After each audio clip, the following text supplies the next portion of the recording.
So I'm going to hit you with some facts just before we do that. So justification for doing our can crusher experiment is that every single year 50 billion cans, instead of being recycled, are going into landfill. Obviously that's a major problem. So if you do the math, each can approximately is 355 cubic centimetres, times that by 50 billion, it's about 180 hectares of land each year that is being taken up by aluminium cans in landfill, compared to where they could be recycled and then, obviously made to make more things. So from this, we were able to get our needs for our design. So our designs needed to be obviously environmentally friendly, so reduce the impact that it has on the environment, and make it out of recycled materials like plastics, recycled plastics, and like metals that can be recycled, like stainless steel and aluminium. It needs to be cheap, with a maximum budget, which is part of our constraint, of $50. We have can crushers that are on the market for upwards of $350, and to make it more accessible to people, so that more people can buy it, more people can use it, therefore you are crushing more cans and saving cans going to landfill. Have a cheaper budget, more accessible to more people. And we also want our product to be durable. So we're having a minimum lifespan of about 10 years. And we also want it to be easy to use and suitable for all ages, including children. So with these needs from our client, we were able to come up with 3 alternative designs. So our first alternative design here is our foot pedal design. So that design includes basically putting a can underneath and against the metal bar here. Someone stepping on it and crushing the can. That way is, unfortunately, this design does struggle a little bit with vertical cans. Sometimes it may slip if it is like a little bit wet. But it is a very simple design, little moving parts, it's cost effective, and goes vertically. Our second design is a manual vertical design, quite similar to our actual design, and it is extremely popular, simple, and can be attached to walls, kind of portable, things like that. And then our last alternative design here is our motorized design. So with our motorized design, has a motor that kind of spins the lever arm, and that'll kind of crush the cans as they all filter in. Although that design is efficient and works very well, it is cost effective. It is very costly to manufacture and maintain, has a lot of moving parts, and is prone to breaking down. So decided to go to that. So for our actual design, here we have our actual design here. This is more of a horizontal can crusher. So we have a base plate here which can be attached to a wall, and from there you pull down the lever arm and crush the can obviously. This design can also be fitted with a hopper system just on top here. So this is where the cans are filtered into the can, crush, and then drop the load into a cup. This design is cost effective, easy to use, all ages can use it, portable, lightweight, and quite durable, especially if the materials made out of steel and nylon plastics. We're thinking the materials for it, the ones that are under the most stress, like the handles here and the crushing plate, we made it out of either stainless steel or aluminium as durable materials that won't rust and less corrosive. And then the rest of them are made out of nylon plastics, so they can be recycled after the end of their use. So when it comes to scope and solutions, we decided that we needed a standard requirement so that the hand crushers had to be able to crush cans to a height of 1 inch or around 2.5 centimeters. They needed to have little to no risk of injury when you're operating it. They have to be durable, so we decided to go for a very simple mechanism. And they have to be effective, so they have to reliably crush multiple cans and of different sizes. Also suited for all ages, meaning that they're easy to use, it's intuitive.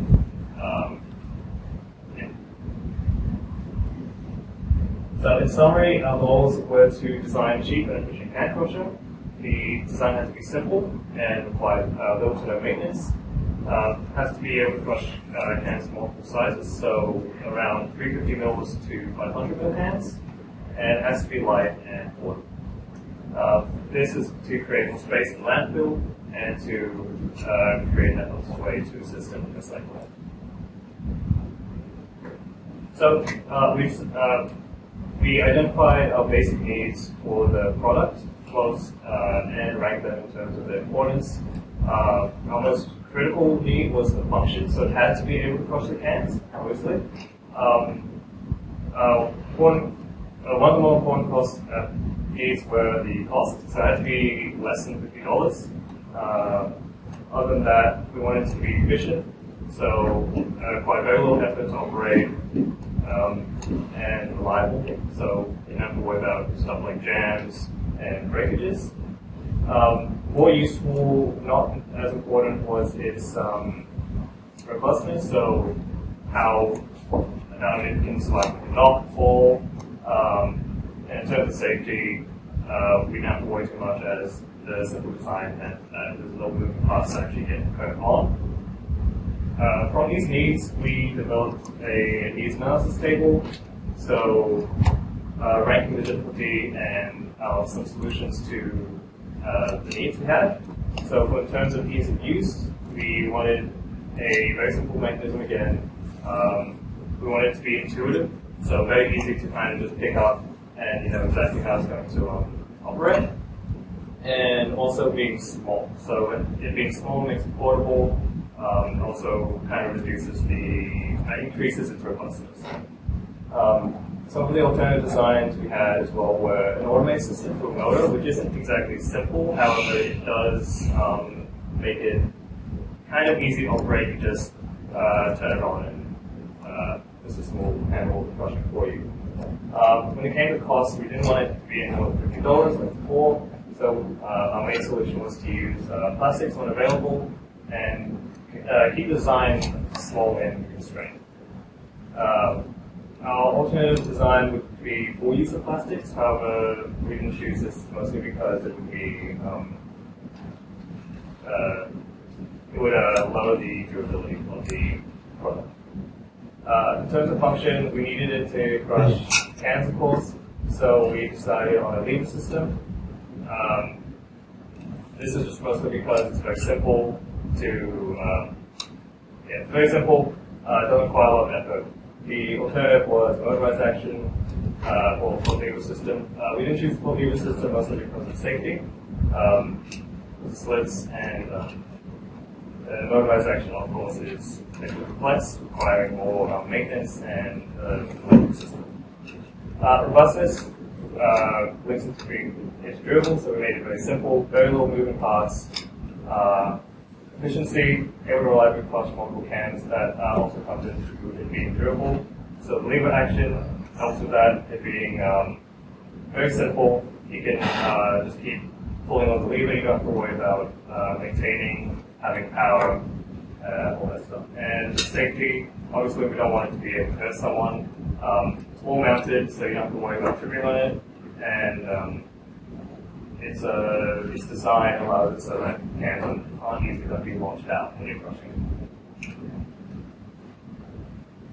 So from the needs, we designed our main specifications, that being the full length has to be no more than 3 centimeters, weight has to be less than 3 kilograms, making it very light, and the basin width and length would be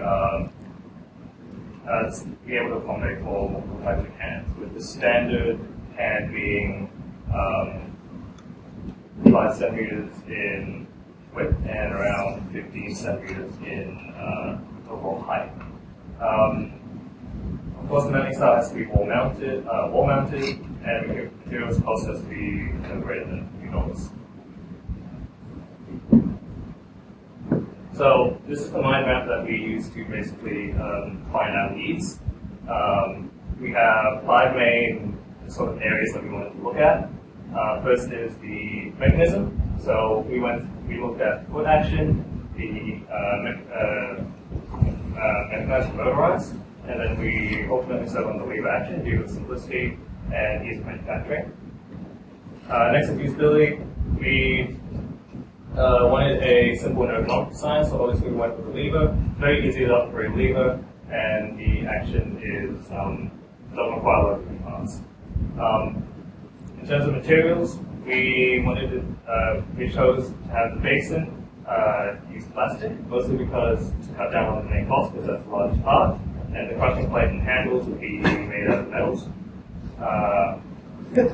Also because these would be under the most stress, and we wanted them to be durable for long-term use. In terms of actual materials used, we were planning on some nylon and stainless steel. Nylon because of its strength, and stainless steel because it doesn't corrode, it doesn't really rust, and it's strong. Environmental impact. So obviously, crushed cans take up less space when recycling, and the use of small design and the use of plastics and metals means that we're not really going to be having a large carbon footprint in manufacturing. So here are minutes and meeting templates. These are just a couple ones that we did. Overall, we did about 4 hours of meeting to go through our designs, and in our meetings, we were able to talk about improving our workdown structure. So here we have our week 6 submissions, our week 7 submissions, and our week 8 submissions, and obviously our final presentation here. So for our week 6 submissions, which are the meeting minutes, the mind map, the project front cover, and scope, had about 4 days to do that. Completed our week 7 submissions, so our needs analysis table, our specifications table, Gantt chart, workdown structure. About 8 days to complete that, and obviously our week 8 submissions. Your design concept solutions, 2 and 3D designs, and then your constraints ranking list. About 8 days to complete that as well, and then obviously our project presentation. So our VOC. We need to look at our customer needs. So obviously the easy use, for it to be portable, light, durable, safe, everything like that. So our client wanted to be able to crush cans of different sizes, with low cost, obviously less than $50, and then simple and reliable action use to operate. Then our QFP here, the qualities.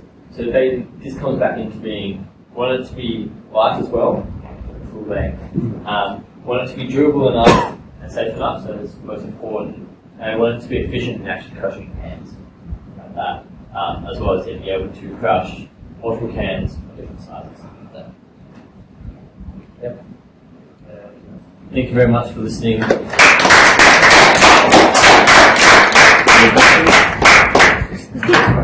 idea. I like the idea. It was simple and easy. Awesome. Thank you very much. Hey, guys.